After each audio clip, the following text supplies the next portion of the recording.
Anyone remember what we're talking about this week? It is week 5 of mental skills. Yes, Dennis? Stress management and activation. Okay. So today specifically we're going to talk about stress management. I'll explain what activation is and we're going to deal with that next week. Does anyone know, from a show of hands, what activation means? Kind of like turning on as soon as the match starts, like not, well, I don't know, like, just like not slacking off in the beginning, like actually like getting started, getting pumped up and playing the point. Okay, so turning on, getting ready to go. Your level of activation could also be called your level of... Yes, Jack? Reaction. Close. Stimuli. If you need this in order to become activated. It begins with E. Energy. Good. I knew it. So a level of activation is also known as your level of energy. So we're going to talk about that next week. So stress management. What is stress? Jack in the back. It's when you're nervous and like you're usually worrying about something that you like. So it can be nerves, it can be when you're worrying about something. Yeah. Stress is the common term used for someone who is experiencing badness, like heart raise, stress, anxiety, depression, and other forms of this. Stress is very bad. People deal with it when they have a lot of homework. Okay, so or a lot of put on their plate at once. you touched upon a number of things, some of which were very relevant, some not so much, but some were very relevant. Right? Is that good or bad? It was decent. Well played. Right, so it's when people have a lot on their plate, they have a lot of homework, or they're getting worried about things that they've got to take care of. Right? What else might you consider stress? Kind of like the side effects of a lot of pressure, expectations. So stress is almost like a side effect. It's what we feel when there is pressure, when we have those expectations, That's right? why you shouldn't procrastinate. So when you procrastinate, it's a stressful situation. Who here procrastinates? I'm like the kid. And just for the audio, What does that mean? procrastinate means leave things to the last minute. So if you have homework That's on me. Friday, you wait until Friday to do So it. just for the sake of those listening, rather than actually here, Thursday. I'm also raising my hand. I love to procrastinate. No, I don't love to procrastinate, May I give but an I have example? always I'm a procrastinated. professional procrastinator. You guys May can I help give an procrastinate, example I of can procrastination? If you're organised and you don't procrastinate, good for you. But sometimes it's out of our hands. Sometimes we have to procrastinate, which does lead to stress. So how do you feel stress, or how does stress represent itself perhaps to you guys in tennis? Yes, young lady. When there's too much on my mind, I can't focus on a game. So when there's too much stuff on your mind, tennis related or just other stuff going on? Okay, so when you've got too much going on up in the brain, then you can't focus on what you need to focus on the tennis court. That's pretty common, that can happen, right? Especially if you've had a rough day and now you've got to start thinking about your tennis. Like certain levels of stress can help because it keeps you more alert and you care more and you're on your toes and stuff. But then too much stress just overwhelms you and you can't focus or play. Okay, so you've actually got a head here, but you're absolutely right. We're going to talk about that, and we're going to talk about how stress is always perceived to be bad, and in any significant amounts it can be, right? It puts too much pressure on us, high blood pressure, it has medical side effects, but in order to perform, you hear a lot of the athletes say that they need a little bit of stress to get them ready for competition. So hold that thought, we'll come back to it. How does stress present itself in tennis for you guys, though? Yeah. If I'm stressed during a match, then I usually won't play as well as I can. 100% agree. What does that mean to you? Not playing as well as you can. How does it show itself in your tennis?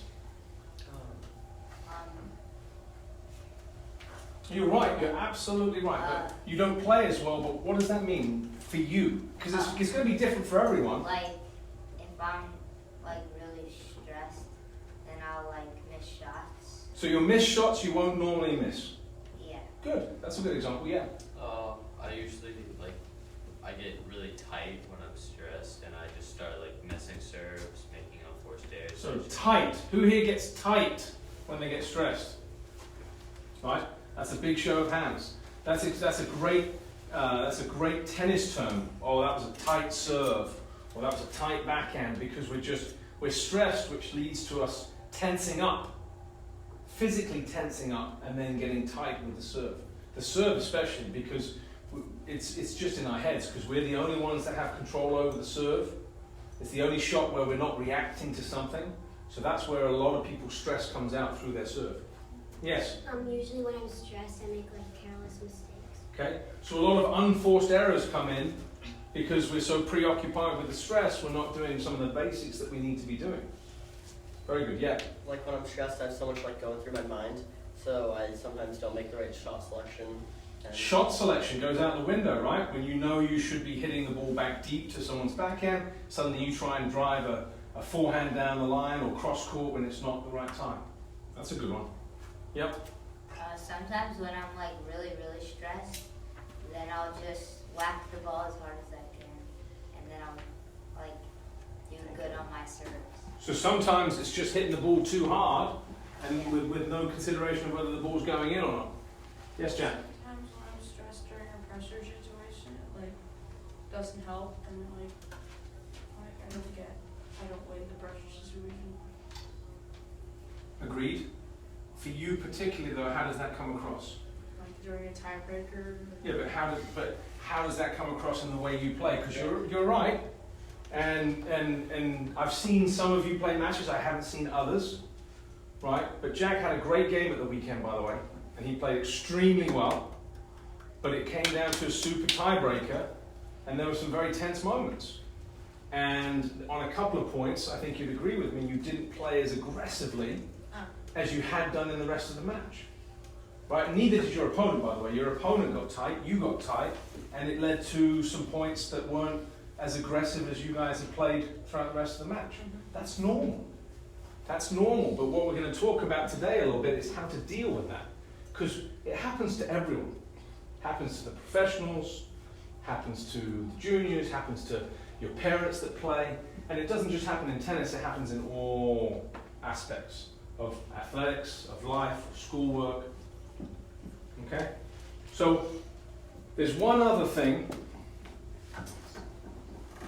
that none of us have either thought about or admitted to. What else do we do when we get stressed on the court? Throw your racket. Throw your racket. Bang the balls. I forgot what I was going to say. Hit yourself. yell. I hit my foot with my racket. Yell. Hit your foot with your racket. Well, I always like to laugh. Let's just watch this video. Let's not go crazy. Okay? Sounds We like can- a big well- ball of me. I'll answer questions and we can talk about it at the end. No way.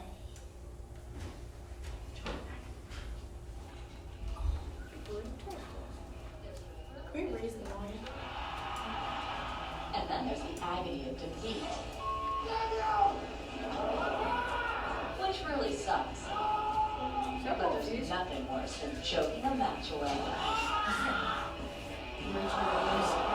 Better than choking in the warm-up. They may be choking in the locker room. They might be choking at breakfast. When a choke is going on, other players like to watch somebody else do it, but then they don't really want to talk about it. Join us as Tennis Channel takes a not-so-reverent look back at the 5 worst moments any professional tennis player has had on the court. Clearly, there was a lot of neck constriction, aka choking that happened. This is the best of 5 chokes.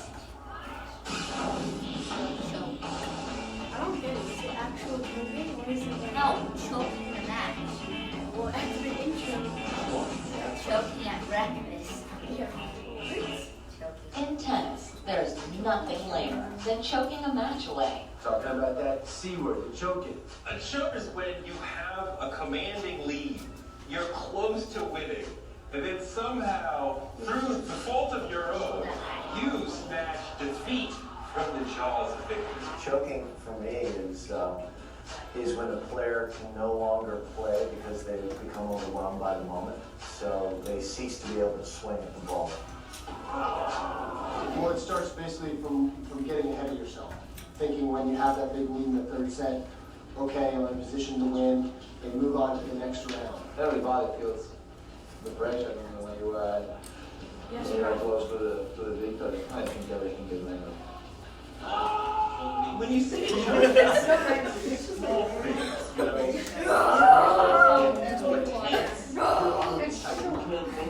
You start double faulting. Maybe you missed a duck on top of the net. You feel like you're ready to just like marshmallows. You can't control them. You don't move that well. Your body is not functioning the way you want it to function. But you can actually physically see their game breaking down by tension. It's like a car crash. You want to see it, but you can't help yourself from looking. Players never feel comfortable talking about somebody choking because everybody's done it at every level. Everybody's done it. And it's one of the worst feelings. Now that we've broken the silence, let's get started, shall we? When you think of choke artists in tennis, all-time great John McEnroe shouldn't come to mind. But in 1984, no one was in need of the Heimlich more than Johnny Mac, as he gagged away the one Grand Slam that eluded him his whole career. Kicking off our countdown at number 5 is John McEnroe's epic choke in the 1984 French Open final. His opponent, Czech cyborg Ivan Lendl. To a lot of us Americans, Ivan Lendl was the evil empire guy. So we all wanted John to win the French because that was the one missing piece for him. And we all felt that this was his chance. For Johnny Boy, everything was at stake. With multiple Wimbledon and U.S. Open titles firmly tucked under his belt, Mac was a French win away from becoming an immortal. McEnroe once, got himself together on clay. He played fantastically. He stormed to the final. He was killing Lendl. Lendl didn't even know what was going on. He was playing really well, as Johnny Mac does. He takes the ball on the rise, even on play at that time. No other player used the court like Johnny Mac did. Early in the match, it was clear that McEnroe was a man on a mission, breaking Lendl 3 times in the first 2 sets to take a commanding lead. But at 1-1 in the third, a noisy cameraman would start to derail the Mac train.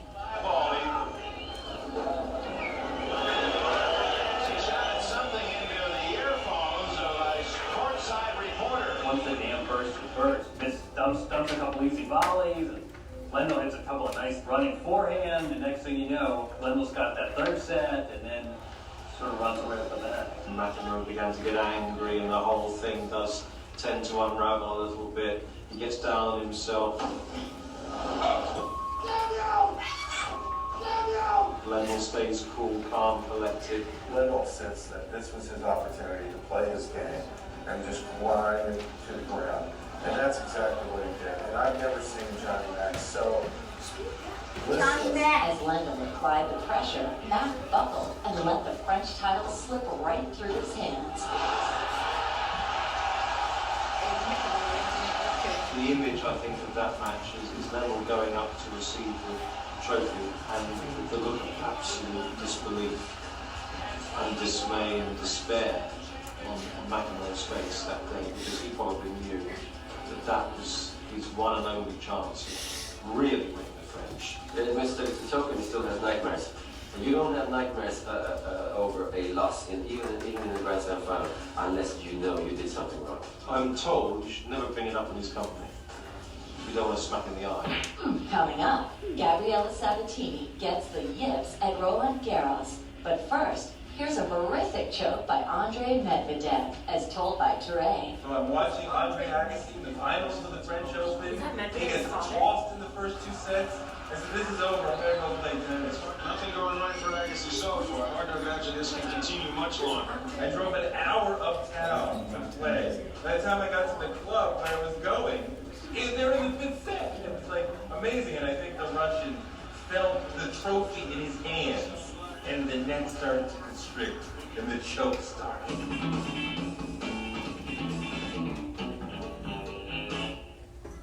So everyone understands what a choke is, right, in tennis? Yeah. It's when the stress gets to you. You're winning a match, and somehow you get so nervous, you get so stressed that your game falls apart and you end up losing. It's happened to a lot of professionals. So we just had a story down the front here. And then I have another example. You were 5-2 up. in the first 5-2 set. up. 40 love. 40 love. 5-2, 40 love. Lost the match. 1 point. Right, 1 point away from winning the set. Fear not, because you are not a competitive tennis player if you haven't done it at least once. And if you haven't done it yet, you will. Right? It's the worst experience, or one of the worst experiences you can have on the tennis court. But hopefully you learn from it and it doesn't happen to you again. Because the first time it happens to you, it's pretty painful. It is, yeah. Yes, Alex? If you're 5-1 and then the end of, and then you win 6-4, is that still a choke? No. No, it's almost a choke, right? A choke is when you end up losing from a winning position. Okay. You can get nervous and they can get back in the game, right? But it's a slang term. It's not a scientific term, right? But it just means that you've lost from a winning position. Your question? Can I give a choke story? I'd love to hear a choke story. Is it relevant to tennis or sports? Yeah, to tennis. Perfect. Let's hear it. So my mom was playing tennis, and she was losing 6-1, and in the first she lost 6-1, and then she was losing 5-1, and then the other people choked, and she won. Your mum was 6-1, 5-1 down. Yeah. Wow. And the other people. And ended up, well, hopefully your mum played a little bit better, but it does sound like the opponents choked from a winning position, right? Or maybe they relaxed, or they thought it was over. But in sports like tennis, it's never over. Well, I have another question. Hang on, Wise words, wise words. I'm like asking the same question. Is it, say you were like up, well say like you're winning 6-1, you won the first set 6-1 and you're now winning like 4-1, like 4-0, and you get like really tired, is that choking and then they win? No, I wouldn't say so. I mean, if there are extenuating circumstances like you get too tired to compete at your best, that's not really a choke. But but what if you lose then? There's some other. Guys, listen to what I'm saying. Listen to what I am saying. You lose from a winning position because of nerves. Not because you're tired, not because the other person played an amazing game, but because you get so nervous and so stressed out that you stop playing the right way. But then once you're tired, you can get like stressed because like you're. But I wasn't stressed. They can affect each other, but I think you're trying to find a loophole in the question here. It's more about you getting tight or stressed. Yeah. So one time, I was playing this kid in L2. I lost him once before, and so I was up 3-0 in the first set, and then I got like super nervous and started pushing, and then it came to 3-all. But then at 3-all, I got my act together and won the set 5-3. I ended up losing the match. Okay. So there's, in this instance, we're talking about choking away entire matches, but nerves and getting stressed can have an effect on any part of the match. You can end up winning a set having been nervous at the beginning or halfway through. So these are extreme examples of whole matches that are being lost. But there are examples of where it might affect you within the game itself or within a set. So another example, but this was to my benefit, right? So I was down in the finals of a tournament, like 6-3, 5-2, up, like I was down 40-30. And so I won that game, and then I played like really well for one game, and then my opponents just started choking. Okay. So that can happen a lot, right? All it takes. No, it was over the summer. All it takes is sometimes for either us or our opponents to play a good game for us to start feeling the stress and the nerves. This is not an example of a choke, but did anyone see the men's Wimbledon final over the summer with Federer and Djokovic? Yeah. I've heard about it, but So Federer, we've talked about it a little bit in this class already. Federer had 2 match points. 40-15. The first match point, he missed just an inside-out forehand that he could have missed on any point. The second match point, he got a forehand where normally he's been very, very effective, and he got tight, and he almost pushed it down the line, and Djokovic hit a really good winner past him. So he was 40-15 up, serving for the championship, right? 2 championship points. He missed a forehand that sometimes he doesn't miss, and then the second time he got so nervous, even Federer, winner of 20 Grand Slams, hit a forehand that was really nervous looking, and Djokovic hit a winner right past him. Did Djokovic win though? Djokovic ended up winning. Djokovic won. Super tiebreaker. In a tiebreaker at 12-all in the 5th. Right, so it was an epic match. Absolutely, like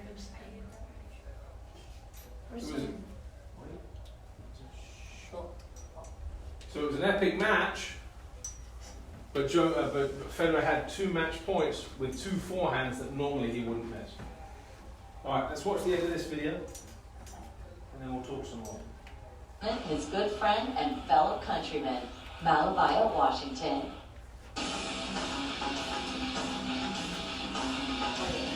In the 90s, if your name wasn't Pete, Andre, or Jim, chances are you weren't winning any Grand Slams. But in 1996, Mal Washington and Todd Martin found themselves in the peculiar position of being the last American standing at Wimbledon.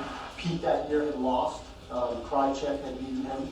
So the other semifinals was Richard Krajicek against Jason Stoltenberg. So here's another couple of guys who've never been in the Wimbledon finals. So you have 4 guys here all feeling they have a good opportunity. The toddler had never won a slam before and definitely knew that this moment could be the one that would define his career.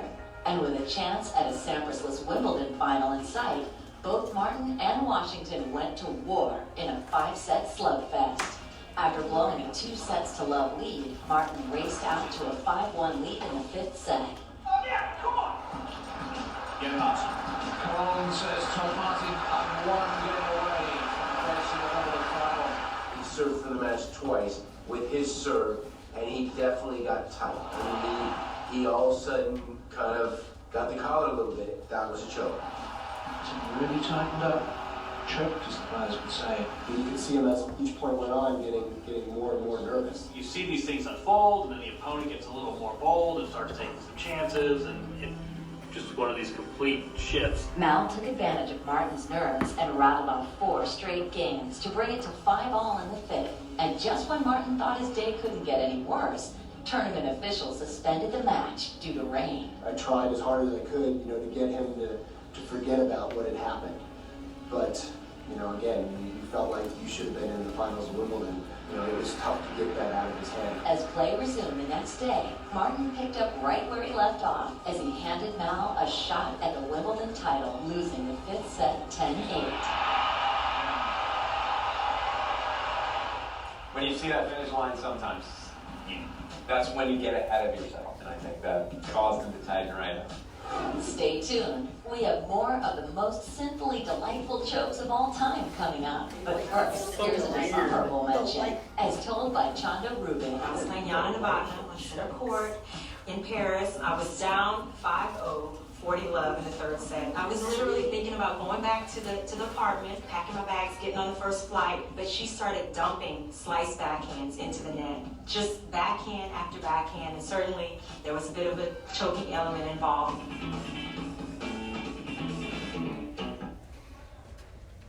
So yeah, some of the videos aren't the latest. Some of you don't know the players, but what you have to know is these are guys competing for the same Grand Slams that you know Federer, Djokovic, Nadal, Medvedev. All these guys are competing for these days, right? Point being is, if it can happen to them, it can happen to you. So, we talk about this as far as tennis is concerned, but this can happen to you in other sports. It can happen to you in school. Have any of you been sitting in class and got a test, looked at the test and realized you know nothing on it, or feel like you know nothing on it? Oh, I had the perfect example. Right? Don't need examples for this one, but we've all been there.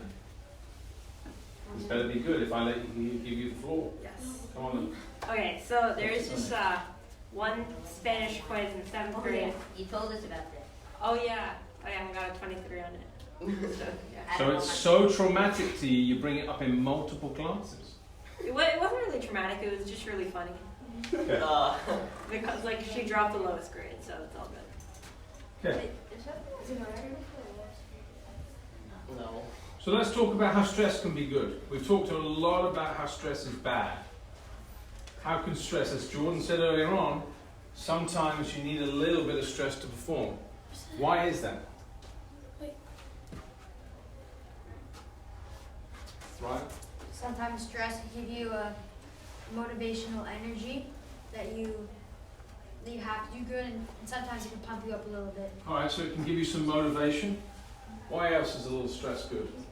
Stress can be good because if you're not stressed at all, then and you're like going into a match thinking like how you're like the best in every way, then you're not really gonna try your best, and you're just gonna like you don't want to overestimate what you can do. Yeah. You don't want to underestimate your opponent, for sure. Yeah. Right? So if you're not nervous or you're not stressed out, you might not perform because you're not ready to play, or you might not think that you have to perform. Why else? Shows you care. Shows you care, right? And we want to make sure that we're emotionally ready to go. Tonight I have like my chorus concert, and it's good because like I have a little stress about it because like usually like if you're not really that stressed out about something, then you're like gonna like think it's not a big deal, but then you might just mess it up if you're not. Okay.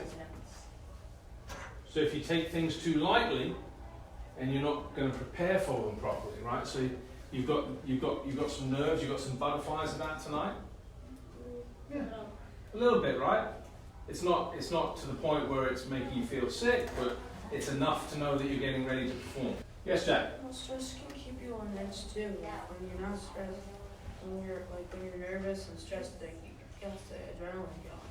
So there's that word adrenaline, right? It gets you ready. Has anyone ever heard of fight or flight? Mm-hmm. Yeah, it's a human instinct. So it's a human instinct, right? But if we don't feel the nerves, if we don't feel a little bit of stress, then we're not in that position. Yes, Ryan?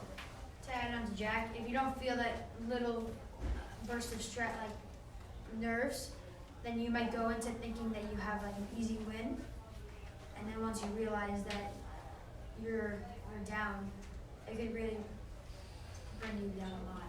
Exactly. So you guys have to be prepared. You have to be emotionally and physically prepared to compete. When's the only time you can say that the match is going to be easy or was easy? If you're playing someone who like doesn't know how to play tennis. Afterwards. So if you win, you're not going to play against a 4-year-old. Who says I can't? You're not going to play against a 4-year-old in your competitions. Let's be realistic about it. Thank you. So my point is this. I used to coach a college team. Okay? Oh, what team? Manhattanville, locally, right? And there was a freshman on the team who was a pretty good player. Thanks. What? There was a freshman on the team that was a pretty good player. We were playing against the Coast Guard Academy. Coast Guard Academy, you have to be pretty fit. It's like, playing against Army or Navy, right? They go through training. However, the person that this freshman was playing against didn't look like they could play very good tennis. Didn't have good ground strokes, didn't have good volleys, right? But he was a senior, right? So he'd been on the team for 4 years. This was his 4th year of competing. The freshman came up to me and said, "Watch this, coach. It's going to be easy." I said, "Be careful. You don't know how he plays."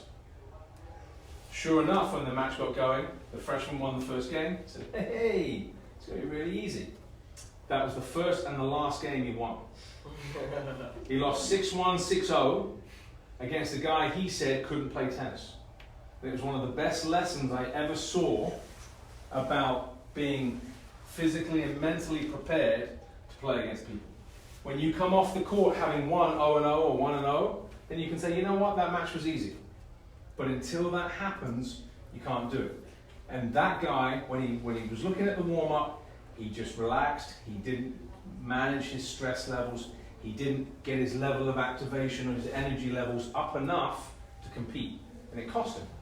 I bet he didn't make that same mistake ever again.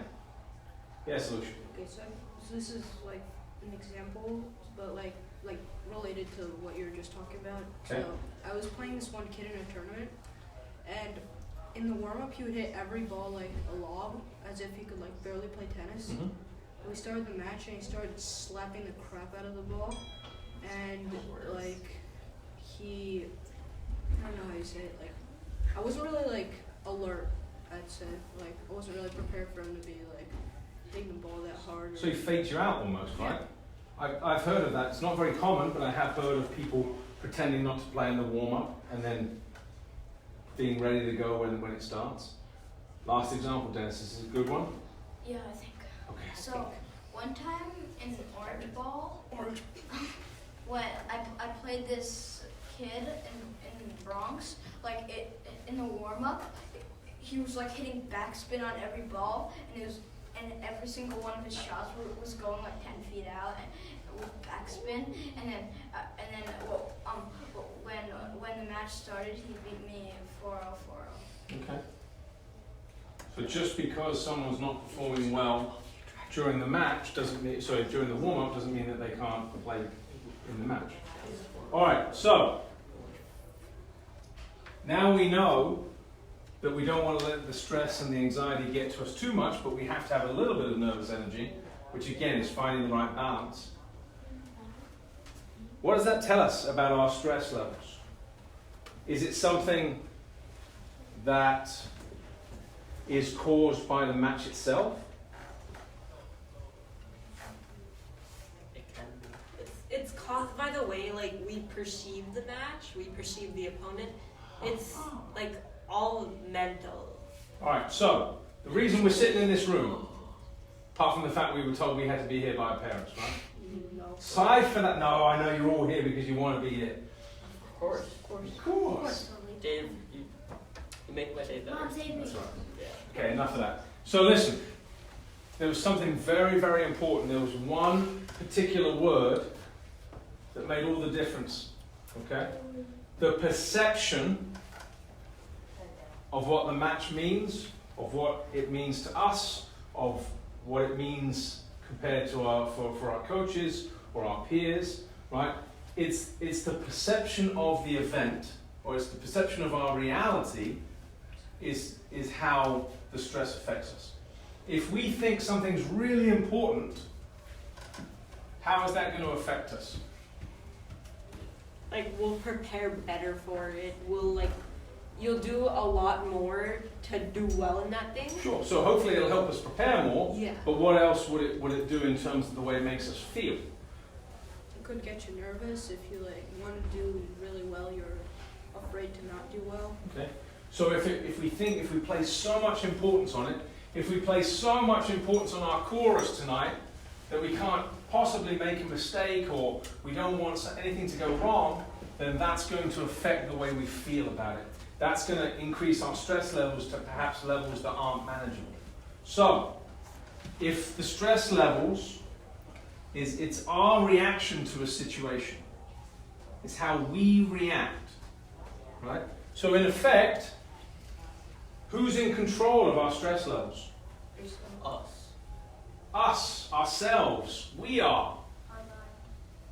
Our own minds, right? You are your mind. So, what this means is that with the right training, with the right thought process, we can manage our stress levels. Hence why we're here today, right? Show of hands, who thinks that managing stress means that you get rid of all the stress in your life? No hands. Good job, guys. Right? Thanks. Wait, isn't that what we learned today? That none of That's us should be the whole raising point. hands? Is we are going to have stress no matter what. Because it's our perception of these situations.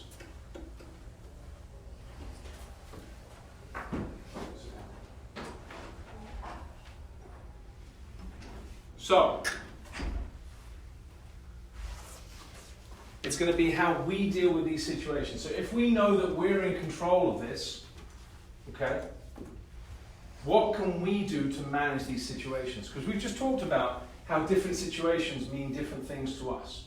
So if we're worried about a stressful situation, or we're getting stressed about an upcoming match, a chorus recital, a math test, right? What can we do? You should always say to yourself that the outcome that you think is definitely going to happen there might be a possibility that that's not going to happen. Okay, so in different words, it's try not to have expectations. Have goals, set yourself things that you want to do, but don't go into something, don't go into a match, don't go into a test with things that you think absolutely must happen. Because then you're going to not only disappoint yourself perhaps, but also put yourself under a lot more stress. So being realistic, all right? How else can we manage our stress levels? Think tennis specifically now. Yeah? Not place so much importance on a single match. Okay, so not placing so much importance on it, on the outcome. Thinking about the process perhaps. How are we going to win this match versus, oh my God, I've got to win this match. Like, let's say you're down and you're feeling really stressed out. Just play really consistent for a few points to just get your confidence up, to lower your stress levels. So adjust the way you play, but that's great. So there's what we're realizing is there's some physical things you can do and some mental things you can do. So let's talk a little bit more very briefly about some of the physical things you can do. If you're feeling stressed out, what are the physical things you can do? You can play a little bit more conservatively with your game. What else? You could like just breathe. Breathing. After points. That's important, right? Yeah. Making sure you breathe helps you calm down in between points, at the change of ends, things like that. Like something my dad tells me is that like to not really care about what the outcome of the match is, but just to try and play my normal tennis. So not worrying about the outcome and play your normal tennis. I love that. I think that's a little bit more mental, right? So we've got the physical and the mental. So that to me is kind of staying present, staying in the moment, not worrying about what's happened if you play badly in the first set, not worrying about what happens if you win the match or not. So I love that. Don't focus on the outcome, focus on how you're playing. Yes, Ryan? As you said, adding on to Jordan, as you said yesterday, just if you make a mistake or an error, shake it off and just forget about it and go on to the next point. Yeah, have a short-term memory. Stop allowing these errors in tennis to build up and to stress you out. Yeah? Angus tells me to like, wait, how do I say it? Like, have a longer warm-up to get like comfortable with your opponent. Okay. So if you're feeling stressed out and you get to a venue and you don't have time to warm up, I know the USTA officials, right? Someone's running at the front desk, 5-minute warm up, that's it, guys. Well, all right. But if they're not monitoring you exactly, maybe you take a couple of extra minutes to get loose. Right? It's not cheating. It's not cheating if they don't know it. It's not cheating. Who's to say that how long it really is? Because you don't have a watch, you're not timing it, right? Guys, let me just say here again, Jordan, I'm here to help you. I'm not promoting cheating. I'm asking you guys to take a little bit more time over your warm-up if you need it. All right? What else could you do? Let's talk about. So we've talked about breathing. We've talked about maybe getting there a little bit earlier, having a warm-up, stretching. Yes, sir. So 2 things, right? Yeah. Prepare, like get everything in order like a few days before. Okay. So you feel calm before the actual match itself. And second thing, like if you make a mistake, strategize, don't analyze.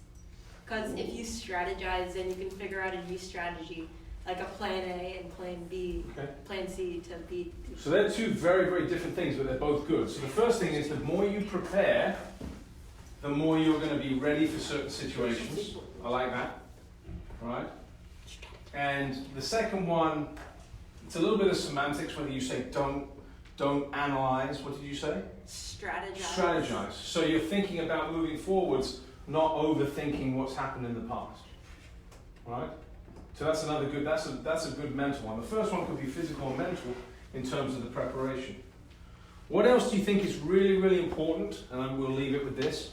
What else do you think is really, really important on the mental side to help you through those stressful moments? Maybe a couple of people that haven't contributed yet today? Go on, Lucia. Having a routine before every point. Okay. So having a routine, something you can do after the point's finished, before you serve the next ball, change events. Very good. What else? When you're switching during, in between games, you can like sit down and focus on what to do next and kind of like just try and take your stress levels down. So sit down, take a moment, take your stress levels down. These are all good things. But there's one thing that we haven't talked about yet, and it's actually something we're going to talk about in probably after the holidays. How about some positive self-talk? I see a lot of negative self-talk when I'm out in the courts, right? But positive self-talk goes in line with the breathing, goes in line with calming down, goes in line with staying in the moment and focusing on the process, not the result, right? The amount of times I've had to say to some of you that I've had a chance to work with so far, stop beating yourself up, stop being so negative, right? I understand that we're all going to get frustrated at some point. That's human nature. But you've got to be positive in order to move forwards, right? So that's a separate section. But in order to manage the stress, we've got to do a better job of staying calm or calming ourselves down. And like you said, getting ready, energizing yourself for the next point. All right, ladies and gentlemen, that puts us right on the button. Next week, will be the last one before the holidays, and we'll talk about activation, how it relates to stress management. Good job, guys and girls. Thank you very much. Thank you. Thank you.